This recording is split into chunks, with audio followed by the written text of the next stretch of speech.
in the shadow of ancient pyramids where the Nile's whispers carried secrets older than time, a question has lingered for millennia. Why would Joseph, a man favored by God, a visionary who rose from prison to power, bind his fate to a pagan, a woman named Asenath, daughter of a foreign priest in a land where faith and bloodlines were etched in stone? Was it love, politics, or something far darker and far more divine? What if the answer reshapes everything we think we know about destiny, redemption, and the invisible threads that tie us to the divine? Joseph's story is one of extremes: betrayal by his brothers, slavery, imprisonment, and then a meteoric rise to become Egypt's savior. Pharaoh's ring on his finger, a chariot at his command, and a nation bowing to his wisdom. Yet in the midst of this triumph, he marries Asenath, a pagan, a woman raised in the temples of a god who demanded sacrifices, a culture that saw his Hebrew faith as heresy. The scriptures mention her briefly, just a name, a footnote. But what if her story is the key to understanding Joseph's greatest test? To the Israelites, intermarriage with pagans was unthinkable, a betrayal of covenant, a stain on lineage. So why does the Torah record Joseph's union with Asenath without a single note of condemnation? The silence is deafening. Historians speculate. Was she a political pawn, a bridge between two worlds? Or did Joseph, in his newfound power, succumb to the seduction of Egypt's wealth, its gods, its glittering lies? But what if the truth is more profound? What if Asenath was never truly a pagan at all? The ancient city of On, where Asenath was raised, was a labyrinth of sacred serpents and solar cults. Her father, Potipharah, a name meaning he whom Ra has given, was a priest of the sun god. Yet in a forgotten scroll buried for centuries, a clue surfaces: Asenath's mother, a slave from Canaan, a Hebrew. Could Asenath, taught to worship idols, carry the blood of Abraham in her veins? A secret lineage, hidden in plain sight. If true, her marriage to Joseph would not be a betrayal but a fulfillment, a reuniting of the fractured family of Abraham.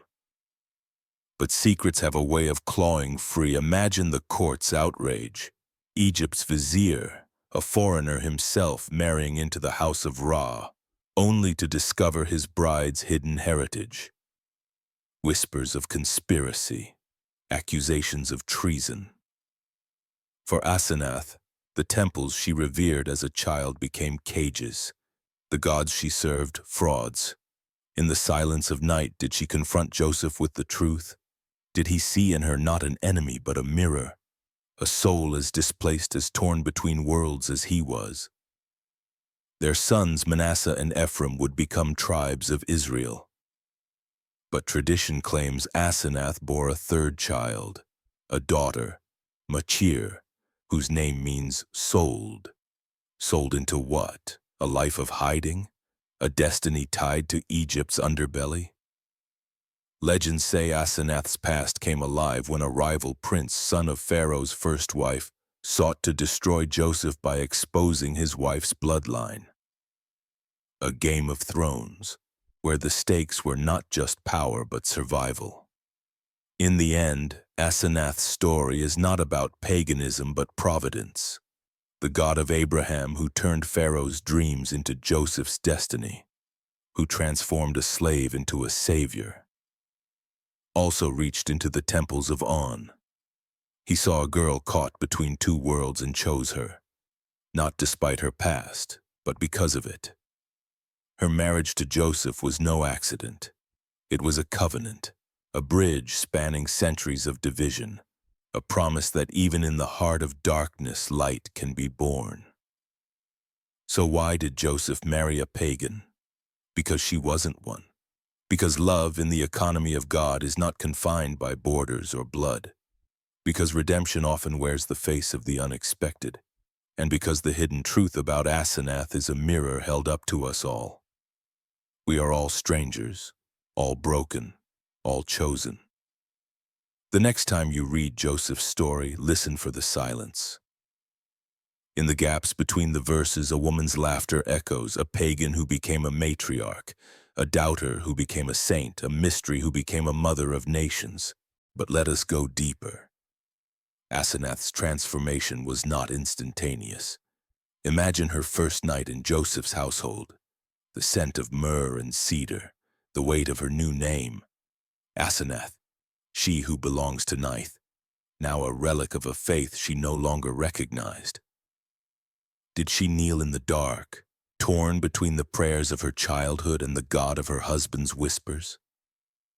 Did she wonder if her Hebrew blood made her a traitor or a bridge? Joseph, too, faced his own reckoning. The same man who once resisted Potiphar's wife's advances now opened his heart to a woman raised in idolatry.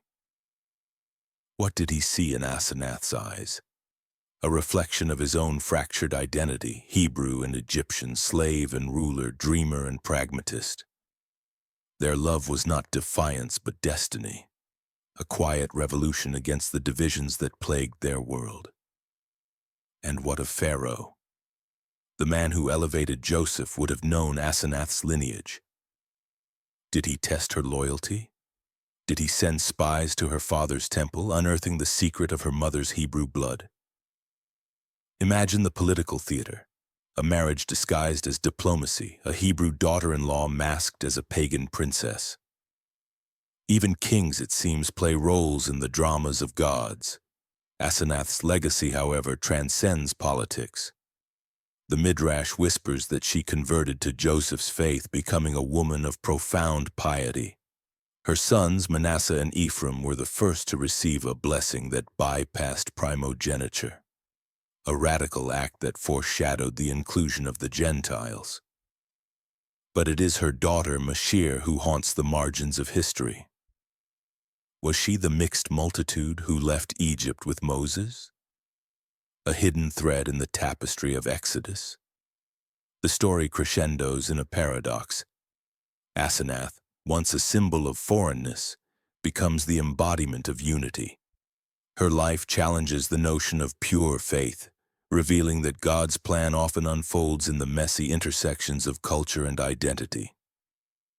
Joseph's marriage was not a compromise but a prophecy, that one day all nations would be grafted into the vine of promise. Yet questions linger. Why does the Bible omit Asenath's voice? Why is her transformation narrated only through implications and gaps? Perhaps her silence is the point. In a world obsessed with certainty, Asenath invites us to dwell in the questions, to find holiness not in answers but in the liminal spaces where faith and doubt collide. So let us return to the original question. Why did Joseph marry a pagan? The answer is not in the text, but in the subtext. It is in the God who sees potential in the broken, who writes straight with crooked lines, who turns outsiders into ancestors. Asenath's story is not an outlier, but a prototype, a testament to the scandalous grace that chooses the marginalized to change the world.